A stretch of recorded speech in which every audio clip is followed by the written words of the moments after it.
इस कहानी को सुनने के बाद आपको एक बात जरूर समझ में आ जाएगी कि इंसान की जिंदगी में क्या जरूरी है, कामयाब होना, जीनियस होना या जिंदगी जीना।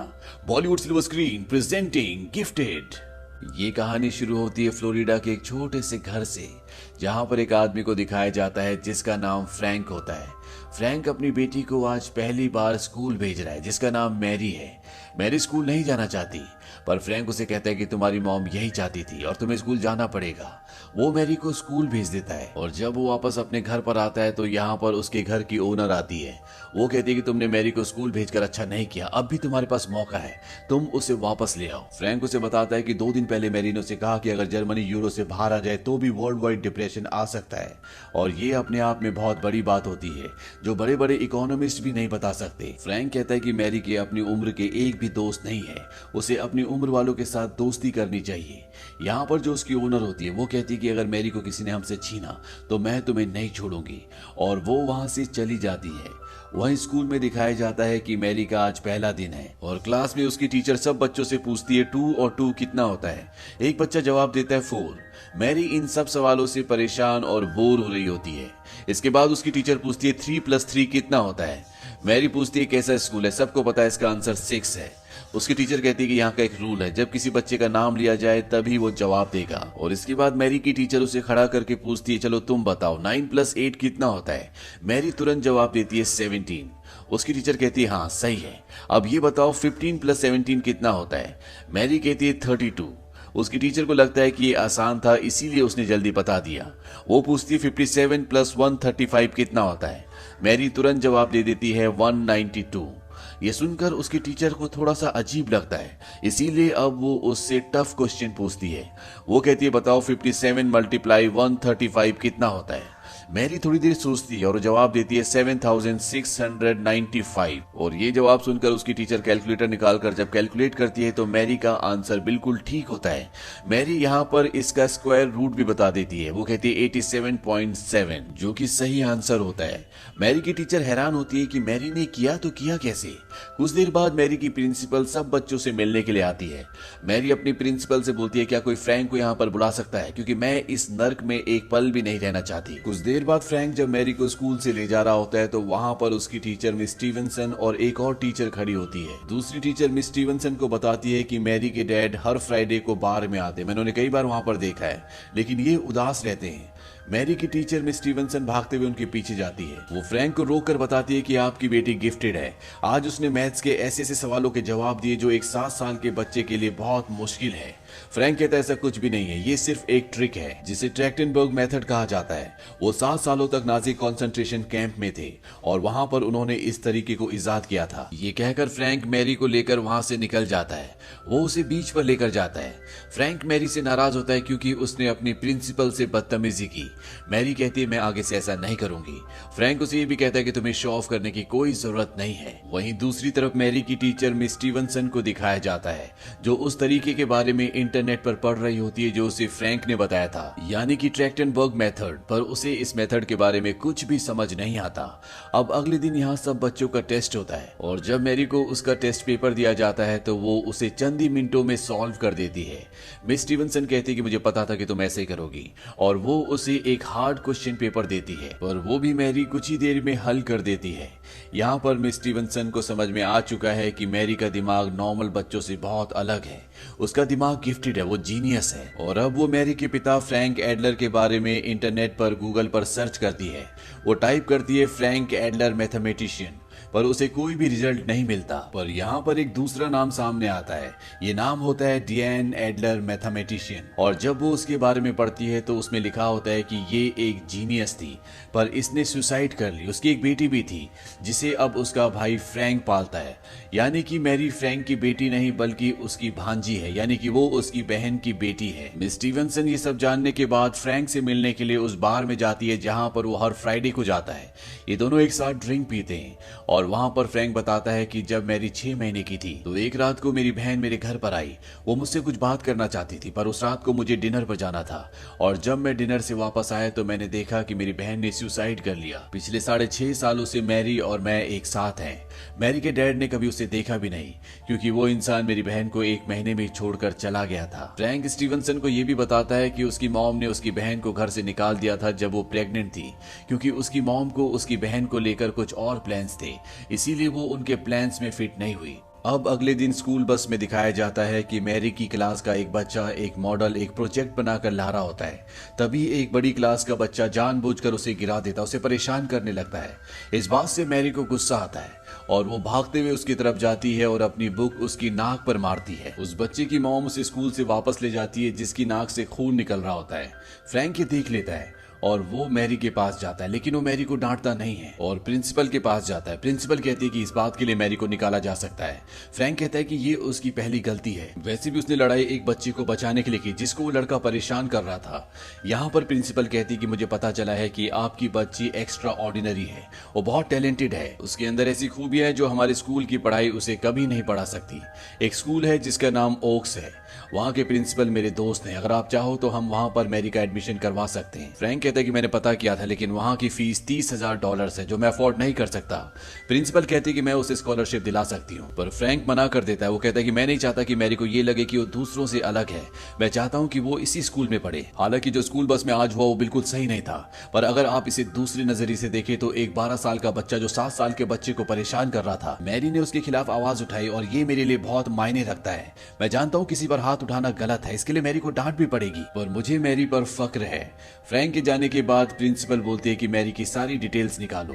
फ्रैंक और मैरी जब घर पहुंचते हैं तो मैरी देखती है कि उनके दरवाजे पर एक लेडी खड़ी होती है और जब वो फ्रैंक से पूछती है कि वो कौन है, फ्रैंक कहता है कि वो तुम्हारी नानी है। दरअसल आज पहली बार फ्रैंक की मॉम यानी मैरी की नानी उससे मिलने के लिए आई है। वो उसके लिए एक लैपटॉप भी लाती है। वो कुछ किताबों के नाम लेती है, वो कहती है कि तुम इस पर पढ़ सकती हो। मैरी कहती है कि मैंने ऑलरेडी वो किताब पढ़ ली और आजकल मैं डिफरेंशियल इक्वेशंस पढ़ रही हूँ। ये सुनकर उसकी नानी बहुत खुश होती है, वो उसे और भी किताबों के बारे में बताना चाहती है ताकि वो मैथमेटिक्स ज्यादा से ज्यादा पढ़े, पर यहाँ पर उसका बेटा फ्रैंक इंटरप्ट करता है। वो कहता है कि मैरी को बहुत सारा होमवर्क करना है और कल उसे स्कूल भी जाना है, इसीलिए अब उसे सोना चाहिए। फ्रैंक की मॉम यहाँ से जाने लगती है। फ्रैंक की मॉम नहीं चाहती कि मैरी यहाँ पर रहे क्योंकि उसे अब पता चल चुका है कि वो एक जीनियस है जैसे कि उसकी बेटी थी। वो जाने से पहले फ्रैंक को कहती है कि जिस जगह तुम रह रहे हो ये मैरी के लिए बिल्कुल भी ठीक नहीं है, खास तौर पर वो स्कूल जहां वो पढ़ती है। दरअसल मैरी की प्रिंसिपल ने उसको सब कुछ बताया होता है। फ्रैंक अपनी मॉम से कहता है कि आपको वापस चले जाना चाहिए, लेकिन उसकी मॉम मैरी को अपने साथ ले जाना चाहती है, इसीलिए फ्रैंक को एक बार फिर से बुलाती है। वो कहती है कि मैरी एक जीनियस है, उसकी जिंदगी यहाँ पर बर्बाद हो जाएगी। फ्रैंक कहता है कि मैं कभी भी आपको उसको अपने साथ ले जाने नहीं दूंगा क्योंकि आप उसे एक टीचर को सौंप देंगे, बाद में उसे आप साइंटिस्ट के बीच में झोंक देंगे जहां पर वो अपनी पूरी जिंदगी बिता देगी, और मैं नहीं चाहता कि मैरी ऐसी जिंदगी जिए, और इसीलिए मेरी बहन ने उसे मेरे पास छोड़ा। फ्रैंक की मॉम कहती है कि ये उसकी सबसे बड़ी गलती थी, उसे कभी भी सही गलत की पहचान नहीं थी। अगर उसे पहचान होती तो नावियर स्टोक्स की इक्वेशन को सुलझाकर वो दुनिया की एक महान गणितज्ञ बन चुकी होती, पर वो नहीं कर पाई क्योंकि वो कमजोर थी अपने पिता की तरह, अपने भाई की तरह। अगर तुमने मैरी को मुझे नहीं दिया तो अगली मुलाकात हमारी कोर्ट में होगी, और इसके बाद वो वहां से चली जाती है। यहाँ पर मैरी और उसके मामा फ्रैंक के बीच में बहुत अच्छी इक्वेशन, बहुत अच्छी बॉन्डिंग होती है। ये दोनों एक दूसरे से बहुत प्यार करते हैं और फ्रैंक को इस बात की परवाह नहीं है कि मैरी महान बने। वो सिर्फ ये चाहता है कि मैरी एक आम जिंदगी जिए, खुश रहे, जो करना चाहती है अपनी मर्जी से करे, जैसा कि उसकी बहन भी करना चाहती थी पर वो कभी नहीं कर पाई। अब फ्रैंक की और उसकी मॉम की मुलाकात कोर्ट में होती है। जज कहता है कि अच्छा तो ये होगा कि आप दोनों आपस में समझौता कर ले। यहाँ पर मैरी की नानी को उससे मिलने की परमिशन मिल जाती है। कुछ दिनों के बाद फ्रैंक को एक लेटर मिलता है जो कि कोर्ट की तरफ से होता है। उसमें लिखा होता है कि मैरी की नानी मैरी को अपने साथ 2 दिनों के लिए ले जाना चाहती है और उसे अब मैरी को भेजना होगा। मैरी अपनी नानी के साथ उसके घर बॉस्टन जाती है। वहां पर मैरी को बहुत अच्छा लगता है और अगले दिन मैरी की नानी उसे यूनिवर्सिटी ले जाती है। दरअसल वो उसे एक प्रोफेसर से मिलवाना चाहती है। जब ये दोनों यूनिवर्सिटी में होते हैं तो मैरी की नानी उसे बताती है कि तुम्हारी मॉम मैथमेटिक्स की एक प्रॉब्लम पर काम कर रही थी और उसका नाम था नावियर स्टोक्स। वो उसे सुलझा नहीं पाई। वो दीवार पर मैरी को मैथमेटिक्स की 7 अलग अलग प्रॉब्लम्स दिखाती है। वो कहती है कि इन 7 में से आज तक एक ही को सुलझाया गया है, जहां पर एक मैथमेटिशियन की फोटो लगी होती है। वो मैरी को बताती है कि अगर तुम्हारी मॉम ने मैथमेटिक्स की उस प्रॉब्लम को जिस पर वो काम कर रही थी उसे सुलझा लिया होता तो आज उसकी फोटो यहाँ पर होती। मैरी कहती है कि हो सकता है कि कभी मेरी फोटो यहाँ पर लगे। इसके बाद मैरी की नानी उसे एक हॉल में ले जाती है जहां पर ब्लैक बोर्ड पर मैथमेटिक्स की एक प्रॉब्लम लिखी होती है। यहाँ पर एक प्रोफेसर भी होता है और मैरी को कहा जाता है कि इसे सॉल्व करो। मैरी बहुत देर तक उस प्रॉब्लम को देखती रहती है लेकिन वो कोई भी जवाब नहीं देती। प्रोफेसर मैरी के पास जाता और उससे पूछता है क्या तुम इस छोटी सी प्रॉब्लम का हल ढूंढ रही हो। मैरी कहती है छोटी नहीं बल्कि बहुत बड़ी प्रॉब्लम है। ये सुनने के बाद प्रोफेसर मैरी की नानी की तरफ एक नाउमीदी भरी नजरों से देखता है। मैरी की नानी उसे यहाँ से लेकर जाने लगती है, बहुत गुस्सा होती है। मैरी पूछती कि आप मेरे ऊपर गुस्सा है। उसकी नानी कहती नहीं बल्कि उस प्रोफेसर पर। उसे क्या लगा था कि तुम अंदर जाते इतनी बड़ी प्रॉब्लम को सॉल्व कर दोगी। मैरी कहती उसे सॉल्व नहीं किया जा सकता था क्योंकि वो गलत थी। ये सुनकर उसकी नानी हैरान हो जाती है। वो कहती कैसे। मैरी बताती कि वहां पर नेगेटिव साइन लगाना वो भूल गए थे जिसकी वजह से पूरी प्रॉब्लम गलत हो गई, इसीलिए उसे सॉल्व नहीं किया जा सकता था। ये सुनने के बाद मैरी की नानी उसे वापस उसी जगह पर ले जाती है और इस बार मैरी इस प्रॉब्लम को ठीक करके पूरी तरह से सॉल्व कर देती है। प्रोफेसर मैरी से पूछता है जब तुम्हें पता था कि ये प्रॉब्लम गलत है तुमने बताया क्यों नहीं। मैरी कहती कि मामा ने मना किया है कि बड़ों की गलती नहीं बताते, उन्हें बुरा लगता है। यहाँ पर एक बात साबित हो जाती है कि मैरी किसी जीनियस से कम नहीं है। जिस तरह से उसकी मॉम एक महान मैथमेटिशियन थी, शायद मैरी अपनी मॉम से भी आगे है। अब मैरी के लिए कोर्ट में कई सुनवाइयां चलती हैं और इन सुनवाइयों में मैरी की नानी से पता चलता है कि मैरी की मॉम जो डियान थी वो कभी किसी स्पोर्ट्स का हिस्सा नहीं थी, ना ही वो कभी कोई गेम देखने के लिए गई, ना ही पिकनिक पर और ना ही उसके कोई दोस्त थे। उसकी जिंदगी में सिर्फ एक ही चीज थी और वो थी मैथमेटिक्स। डियान की मॉम का ये मानना था कि वो सबसे अलग है, वो बिलियंस में से एक है और जो वो कर सकती है कोई नहीं कर सकता। यहाँ पर फ्रैंक का वकील उनसे सवाल पूछता है अगर आपकी बेटी अपनी जिंदगी में सिर्फ और सिर्फ मैथमेटिक्स करना चाहती थी तो वो अपने पड़ोसी जिससे वो प्यार करती थी उसके साथ भाग क्यों गई। मैरी की नानी और डियान की मॉम यहाँ पर जवाब देती है उस वक्त मेरी बेटी 17 साल की थी, उसे सही और गलत का कुछ पता नहीं था, इसीलिए उसने ऐसा कदम उठाया। जब मैंने उन दोनों को अलग किया तो 1 साल बाद मेरी बेटी ने मुझे थैंक यू कहा था। अगर उसने अपनी रिसर्च को, अपने मैथमेटिक्स के अधूरे काम को पूरा कर लिया होता और वो जिंदा होती तो वो तुम्हें इस बात का जवाब देती। यहाँ पर फ्रैंक के ऊपर भी कई इल्जाम लगाए जाते हैं कि वो मैरी की परवरिश करने के लिए एक सही इंसान नहीं है, वो उसे अच्छे स्कूल नहीं भेज सकता, साथ ही साथ उसने किसी से लड़ाई भी की थी और यहाँ पर मैरी ने जिस बच्चे को मारा था, जिसकी नाक से खून निकल गया था, उस इशू को भी यहाँ पर उठाया जाता है। हालांकि फ्रैंक पहले एक टीचर था, वो असिस्टेंट प्रोफेसर था, पर अब उसने वो काम छोड़ दिया, वो बोर्ड्स ठीक करता है, इसीलिए उसके काम को लेकर भी यहाँ पर कई सवाल उठाए जाते हैं।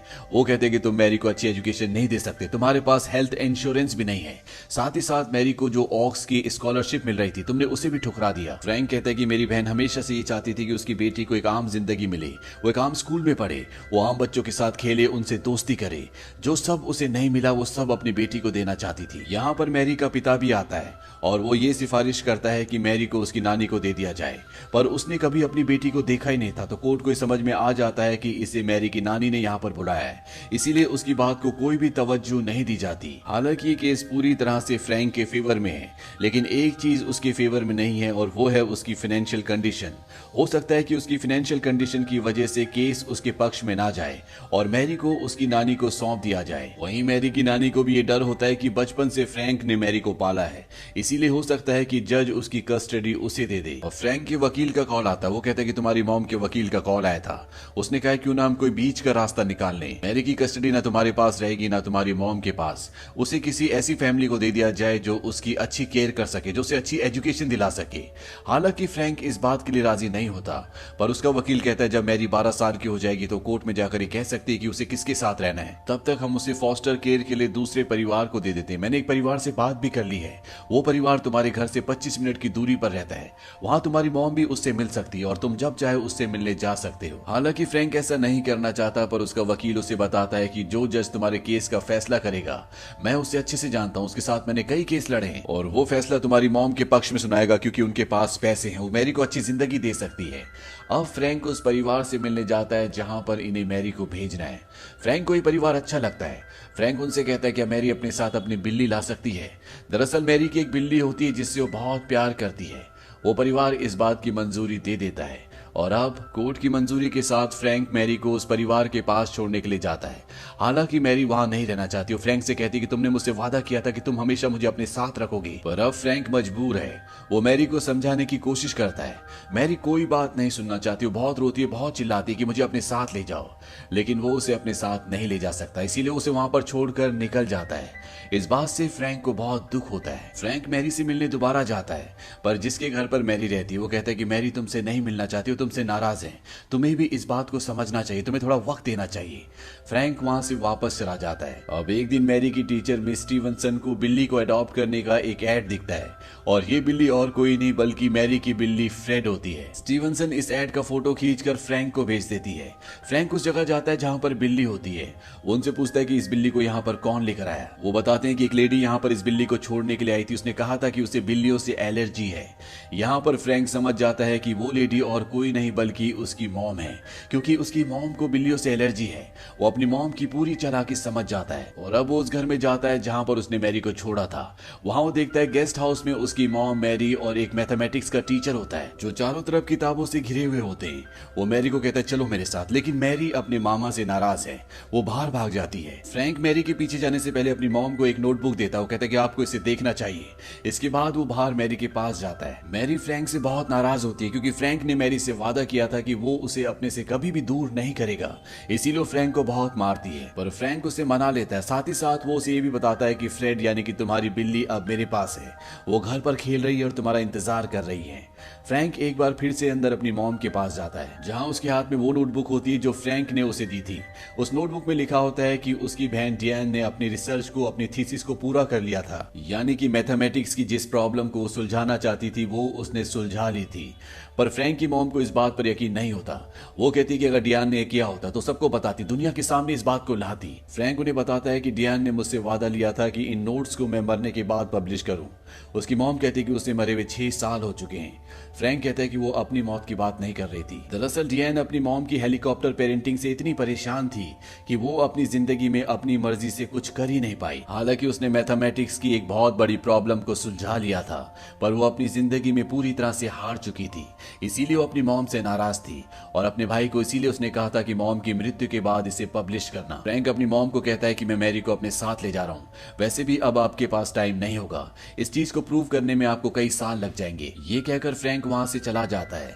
यहाँ पर फ्रैंक की मॉम की आंखों में आंसू, पछतावा होता है, पर अब जिंदगी बहुत आगे निकल चुकी है। मैरी अब फ्रैंक के साथ रहती है। उसकी जिंदगी नॉर्मल बच्चों की तरह, नॉर्मल बच्चों के साथ खेलती है, पार्क में जाती है, वो हर काम करती है जो नॉर्मल बच्चे करते हैं, जो उसकी मॉम डियान ने कभी नहीं किया। साथ ही साथ वो कॉलेज लेवल की एजुकेशन भी लेती है, जहां पर लेक्चरर मिस्टर रामानुजन के कुछ कॉन्सेप्ट्स के बारे में बता रहा होता है। मिस्टर रामानुजन भारत के एक बहुत बड़े गणितज्ञ थे जिन्हें पूरी दुनिया जानती है। तो ये थी पूरी कहानी गिफ्टेड मूवी की। इस कहानी के जरिए हमें एक संदेश देने की कोशिश की गई है कि इंसान भले कितना भी जीनियस क्यों ना हो, अगर उसने अपनी जिंदगी नहीं जी तो उसकी जिंदगी के कोई मायने नहीं होते। जिस तरह से मैरी की मॉम ने अपनी थीसिस पूरी कर ली थी, उसने वो कर लिया था जो पूरी जिंदगी करना चाहती थी, फिर भी उसकी जिंदगी में कुछ नहीं बचा था, जिसके चलते उसने सुसाइड कर लिया। तो भले जिंदगी में आप कुछ भी करो, कुछ बनो या ना बनो, पर जिंदगी जीना बहुत जरूरी है। ये फिल्म सन 2017 में रिलीज हुई थी। IMDb पर इस फिल्म की रेटिंग है 7.6। इस फिल्म का बजट था $7 मिलियन और बॉक्स ऑफिस पर इसने कमाई की थी $43 मिलियन की। उम्मीद करते हैं कि ये कहानी आपको पसंद आई होगी।